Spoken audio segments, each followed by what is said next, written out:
Suns signed Kevin Durant, that must have brought up memories of when you brought Charles here. Let's go down memory lane. We got plenty of time to do this. For the people who didn't experience Charles, how similar? What was it like? What did you reflect upon? Well, similar in the sense that both of them were game changers, in terms of players who were at the top of their game, in my opinion, and were people that could really get you to the next level, to the promised land. If you recall, we had a very good team before Charles, before that trade, but we just couldn't get over the hump. We were winning 50 to 55 games, very competitive. I think people liked our players, etc. And we had really teed things up pretty well. We had decided to go for trying to get a new building. We did that. So in the same year, Paul Westphal was named coach. We were opening a new building. We were sold out for the season in season seats and all of our inventory, radio, television, signage. And we had a wait list of thousands of people who wanted season tickets. But where were we headed? We were going to have another very good team. But when that opportunity presented itself, because Charles was looking for something else, he was an unhappy camper in Philadelphia, we gave up some good people. Every trade, you can't expect you're just going to steal somebody. It doesn't happen. Although I can think of a few things in my career where that did happen, like Gonzalez. Yeah. Oh, yeah. That was a steal. For Kareem Garcia. Plus, they gave us $500,000 in cash. That turned out pretty well. That was a good one. That was one-sided. But there's always the other side, when things don't work out. With Charles, how much risk really when you get down to it? Sure, he was a high-strung superstar, but his talent was enough in our minds to get over that hump and have a chance to really win a championship. So we played the season, if you recall, the best record in basketball from day one for the season. And then we run up against the Lakers, an 8 seed, against us, the 1 seed, and we're down 0-2. We were on the verge of being eliminated, and then we came back. And that was kind of historic, too, when Paul Westphal said, we're going over there and we're going to win 1, we're going to win 2, and then we're going to come back here and win the series, and it all happened. Kind of prophetic. Right. Charles is Player of the Year, MVP in the league. We get to the finals, should have gotten through the finals with a championship. We lose our first 2 games at home. So much for this home court advantage that everyone talks about. I mean, I've seen that go the opposite way so many times, it seems, in sports. But the series was a great series, and I think we could have won. Can't say should have, but certainly we were right there. So Charles did exactly what he was expected to do, with the exception of the ring. We didn't get that. And over the next couple of years, I think we had even a better chance because Michael was gone, if you recall. Yes. And someone else took advantage of that, Houston. Yep. And so that's a big disappointment to me. During that stretch, we could have won a couple of championships. Didn't happen. So back to your question. I love Durant. One thing about the players now that the Suns have, there's no maintenance. There's no high-maintenance people at all. These are all hoopers. These are all guys who love to play. So when you bring a group of individuals together like that, you have a real legitimate chance. And Durant, if healthy, is one of the top 2 players in the game. So, do you expect to steal somebody? Do you expect to get him for nothing? No. You have to be willing to give. The real question is, do you feel you're in this window where you have a chance to win it? I would bet on that. Yes. On the fact, because I love Booker. I think he's really an outstanding shooting guard. I love Chris Paul. As long as he can stay up there, be the general that he needs to be, don't expect him to get big-time numbers. He will from time to time. He's that talented, even at his age. The center, needs to be more consistent. If they can get him to be consistent, I like the nucleus of that group, and Durant gives them that extra, gives them that star who can get them over the hump. Mm-hmm. So I'm excited about it. I would have done that personally. Yeah. Oh, I know you would have. That's why this feels so familiar to a lot of Suns fans. Yeah. I remember speaking with you, Jerry, 2 years ago when the Suns made their run to the finals, and the way the schedule shook out, it coincided with you heading over to the Olympics and being in Asia at that time. And we talked about what a championship from your perspective would mean to you. And here we are 2 years later, and a lot of people are penciling the Suns in as the favorite to win it. Can we just revisit those feelings? After all these years and being so close so many times, what would a championship mean to you personally? Well, it would mean, how could it not mean everything? Mm-hmm. Especially since I came here and started the franchise, and it's the old common thing I say, it's my baby in the sense that I gave birth to him. Mm-hmm. And so when you go through all the pains, and adolescent years and the wins, the losses, and you learn and blah blah blah. I hope the stars are aligned this time. That's the real key. Yeah, how about that? So true. Yeah, Jerry Colangelo kind enough to join us in studio here for Newsmakers Week for 2 segments. So we'll take a quick break and we'll continue our discussion with the great Jerry Colangelo next here on Bickley Marotta Mornings. Arizona Sports, the local sports leader. Look at you with your brand new phone. All the speed you need, super cool camera, tons of storage. Hey, why don't you go ahead and put the Arizona Sports app on there? Breaking sports news, podcasts, and all of Arizona's biggest sports personalities streaming live on that bad boy. Get that Arizona Sports app, presented by Ready Services Plumbing and Air Conditioning.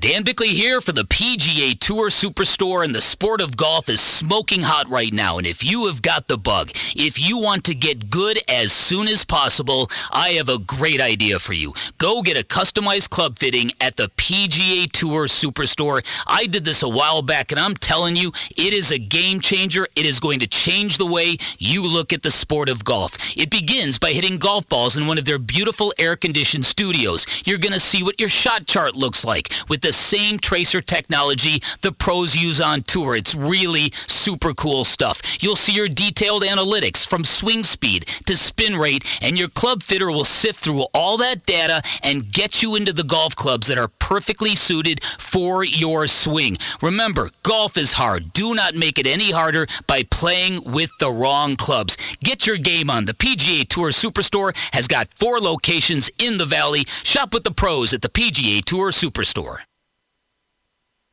Hey, it's Pat. When you ask people what their favorite class in school was, some say math and some say history. Mine was always driver's ed. It was me, a few orange cones, the instructor, and his Toyota Camry.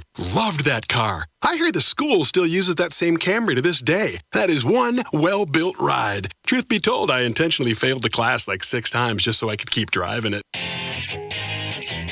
Right now, get 3.99% APR financing for 48 months on your favorite Toyota, including best-selling cars like Camry and Corolla, or a versatile SUV like Highlander or RAV4. Even get 3.99% on the class-leading Tacoma, or get a great lease deal on any new Toyota. Visit your Valley Toyota dealer or valleytoyotadealers.com today. Toyota, let's go places. 3.99% financing with $22.57 per $1,000 borrowed for 48 months. 0 down payment if you qualify. Offers end 2/28/23. See dealer for details.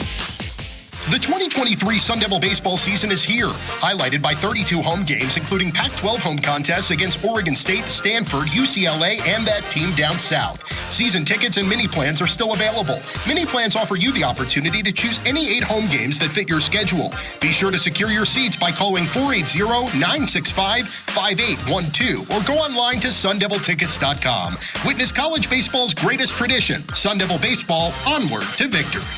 Sparky Stadium Shop is now one of the Sun Devil campus stores. They are the official stores of Arizona State University now, with 3 stores on the Tempe campus, as well as downtown Phoenix, Polytechnic, and West locations.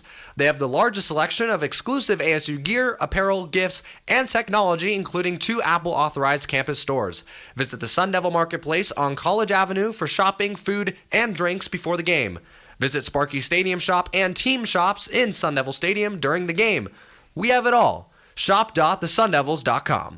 Get ready to eat, drink, bowl, and play at Mavericks. Voted Scottsdale's best entertainment center and sports bar. Score big this spring training by bringing your ticket stub after the game for a free $10 game card. It's our 3-year anniversary, March 6th through the 9th. Enjoy $3 drink specials, $3 off all 14-inch pizzas, and a special anniversary pass for unlimited bowling, laser tag, and billiards, plus a $20 game card, all for just $33. Enter to win a $333 game card at the front desk. Visit Mavericks.com for more details and to reserve your experience. Sarah Cazell here. Have you ever heard of a no-no guarantee? Well, that might sound like a bad thing, but my friends at Parker & Sons make saying no a great thing. And here is why. No waiting days for service. Parker is there in minutes, not days. Parker has no extra charge for nights and weekends, and there is no trip charge. Plus, there are no voicemails. You are always going to speak to a live person 24/7. See, saying no can be a great thing. So call Parker at 602-2REPAIR for all of your plumbing, AC, and electrical needs. Good morning. I am Sarah Cazell with the latest from the Arizona Sports Desk, presented by Parker & Sons Heating, Cooling, Plumbing, and Electrical. Newsmakers Week rolls on here on Arizona Sports. Cardinals owner Michael Bidwill was just on with Bickley Marotta mornings, and he revealed in his conversation with them that when it came to courting Sean Payton to coach the Cardinals, his high salary request was not an issue. It was all about the draft capital that the Saints wanted. The issues around Coach Payton had nothing to do with the money, the compensation that we would be paying him. It was all the compensation, the draft compensation to the Saints, and we just weren't willing to go with what the Saints wanted. We are midway through a great conversation with Valley sports legend Jerry Colangelo here in studio, so make sure you stick around for the rest of that. We will also have Suns GM and President of Basketball Operations James Jones at 8:45. He is followed by ASU Athletic Director Ray Anderson at 9 o'clock. Kevin Durant very likely will not be making his Suns debut tomorrow night, as we thought he might. Multiple reports yesterday, including one from the Athletics' Shams Charania, indicate that the Suns and Durant are targeting next Wednesday at the Charlotte Hornets for his Suns debut. And the Coyotes lost to the Calgary Flames at Mullet Arena last night, 6-3. That puts an end to their 9-game point streak that they had going. The latest is brought to you by Brooklyn Betting, Arizona built for America's dreams. Arizona Sports, the local sports leader. Newsmakers Week with Bickley and Marotta mornings. Welcome back, everybody. Dan Bickley, Vince Marotta, joined by the iconic, the great Jerry Colangelo, so responsible for building Phoenix from scratch into where we are today. A lot of people don't know this, and I tell this because I've spent a lot of time with you. I wrote a book with you that back in the day when you were hired by the Bulls, you had to create excitement around the Bulls, so you actually rented a flatbed, and you put a live bull in the back. We did. And you drove up and down Michigan Avenue. At lunchtime, thinking that we would have great exposure and we might be able to sell a number of season tickets because we were trying to establish ourselves. Yeah. And so Dick Klein, who was the individual who really came up with the concept of bringing pro basketball to Chicago, Johnny Kerr, who was our first head coach, a Chicago guy from Tilden Tech, and myself. And I have a great photo of the three of us on that flat truck that you're referring to with cowboy hats on. I want that picture. As we're going down, it's in the museum at GCU. Oh, yeah. But as we're going down Michigan Avenue, we had pamphlets we're throwing out, hoping that we're going to sell seats. Unbelievable. We sold 4. I learned a lesson. Yes, you did. Yes. And I bring this up because when Matt Ishbia came in, the way he came in, he's the guy that played the game like you did. Right. You played it at Illinois. You were going to play at Kansas with Will Chamberlain. He's aggressive. He's young. He knows the sport. He loves the sport. He's respectful of those who came from behind him. And he's very aggressive, and he wants to win. So people are looking at Matt Ishbia and going, this looks like a young Jerry Colangelo. Could we really be this lucky? Matt reached out to you and sought your advice. Well, he did, and that really impressed me. And I was impressed by him as an individual. And I think rather than comparisons, it's more about who this young man is. And you described him well. Therefore, I'm very upbeat about the future. I think the franchise is in good hands. I was impressed with his brother, who's going to be part of that management team. And so there's a comfort level. And I kind of sense that from a lot of people in the community when I see them. They want to know if I've had an opportunity to meet with them. I have. The door's wide open whenever they want counsel of any kind or advice or opinions. I told them I'm happy to do that. I care. I couldn't care more. Jerry Colangelo, our guest in studio for Newsmakers Week, day 3 here on Arizona Sports. You still have a lot of things on your plate. You're involved in the Basketball Hall of Fame still. Obviously, still a connection with GCU, and I wanted to focus on that, not necessarily specific to GCU, but we know in sports everything changes over time, not always for the better. College athletics has changed in huge ways in recent years with transfer portal things and name, image, and likeness deals. I just wanted to get your thoughts from your perspective on the future of college athletics and where you think it's heading. Well, Bick is aware of the first book that I wrote, How You Play the Game, how the game of life, and it's how all of these things come together, the business world, sports, political world, all of these things. There was a chapter I kind of committed to the NCAA about changes they should make or consider making. This was 1998. I would say to you, if they had instituted some of those changes, then we wouldn't be in the predicament we're in today, because it was a runaway freight train, the way things have gone. There was an AD from a Big Ten school in my office last week, and I was talking to him about the NIL. I said, "What's your budget?" He said, "Well, they're all the players are making 6 figures minimally," and so I just kind of put things together because I knew they paid a lot for a couple of guys. They had a $3 million payroll. Okay, tell me that's not pro. Of course that's pro. Okay, so compare that to the first salary of the Chicago Bulls and the Suns. In 1966, the payroll for 12 players was $180,000. Wow. In Phoenix, 2 years later, it was $225,000 for 12 players. And now we're talking about college and those. Now, by the way, more power to them. Sure. This is the system. This is what's happening. But I'll tell you, one of the problems with it, it's hard to build a program. It's hard to develop players with the portal that exists and the money that's being paid, supposedly from a distance. There's a group at every university who keeps supposedly the coaches away from all of the details. Otherwise, it's a problem legally. Right. But I'm just saying to you, it just raises so many questions, and I think it's a runaway freight train right now. Yeah. Yeah, I agree with you. Now, I want to take that a step further because your fingerprints are all over the sport of basketball on the professional level. Your name's on the court at the Hall of Fame, for goodness sake. When you look at where the NBA is, I couldn't help but believe that everybody involved in the NBA must look at this growth as unbelievable. The potential to connect people, and you look at the diversity in the NBA. You look at the globalism of which you were a part with Team USA. How about the state of basketball? I don't think it could be.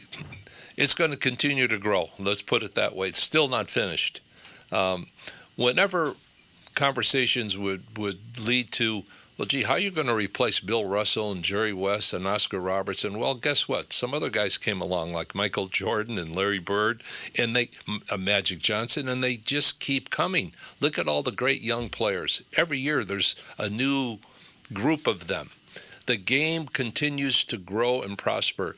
If you look at the potential inductees to the Hall of Fame this year, there's 3 that are international. Mm-hmm. 3 or 4 that could possibly be there. That says a great deal. And they would say to a man or woman that it all started with the Dream Team in '92 in Barcelona because it opened their eyes. That's what they all wanted when they saw that. Mm-hmm. And so the game internationally is going to continue to grow and expand, and players are going to get even better because there's more ways and opportunities to get better. Lastly, Jerry, for me, so we still have one major professional championship. It's been a long time. We're 22 years since you brought one from the Diamondbacks. But I was walking over to the Kevin Durant press conference, and I walked by Chase Field, and I looked up, and I'm like, okay, Jerry built that. And then there's Randy Johnson Way, and I'm like, okay, Jerry brought that guy in who won the World Series. Then I'm going to Footprints, and okay, Jerry built this as well. At your stage and your age in life, when you look, we don't have the ton of championships, but the change in this place must blow you away. And you're largely responsible for a lot of it. What do you feel? Well, first of all, it takes more than one person to make all of that happen. And I think along the way, I had really good people around me, and I tried to develop people around me. And so it's a team effort. Everything's about a team effort. So, yes, a lot of great things happened, but the opportunity was there. And that reminds me when I left Chicago, I made a decision to come here and start the Suns franchise because I was offered that opportunity. I could have stayed in Chicago, as you well know, and maybe, run the Bulls a couple of years later, and who knows how long. Mm-hmm. You just never know what the future holds. I had Milwaukee had offered me the GM job before they even announced the franchise. But I chose this market because I saw a blank portrait, if you will, that you could you could print or paint your own portrait. So it was like the Wild West. You didn't have to come from the good side of the tracks in order to have an opportunity to make it. Right. Like it is in the Midwest, or certainly in the East and South in many of the major markets. So it's the land of opportunity. I seized it. I saw that. I saw downtown as a place that really needed to be blown up and start over again. And by the way, all of the retail people had moved out of downtown when I first got here in the late 60s. And you really could, outside of lawyers and accountants and city, county, and state people who work downtown, that was it. And at 5 or 6 o'clock, you could throw the proverbial bowling ball down the street and not hit anything. I don't know how proverbial that was. It was pretty literal at that time. Piggybacking on Bick's question, I'll just say this for Arizona sports fans, of which I have been one since my family moved here in the late 70s. Thank you for everything you've done. Thank you so much for joining us in studio. Always great to talk to you. Thank you, Jerry. Thanks a lot, guys. Thank you. Jerry Colangelo, the Valley sports icon, joining us